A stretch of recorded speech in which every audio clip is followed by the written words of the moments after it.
Parang nakakangawit naman ata yung posisyon niya. Sobrang baba.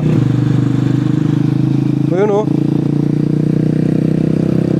Nakabag siya para nakabag para siyang solid na nakayoko, no. Tignan niyo yung illusion. Baba ng motor, ay ang baba ng ano niya, handlebar. Wala pa nakikita sa side mirror. Nakatapat sa taas eh. Wag muna sana umulan. Kukuha lang naman tayo ng jersey, tapos uwi na tayo. So binlog ko na kasi matagal na rin akong di lumalabas. Sir, walang vlog na nagda-drive.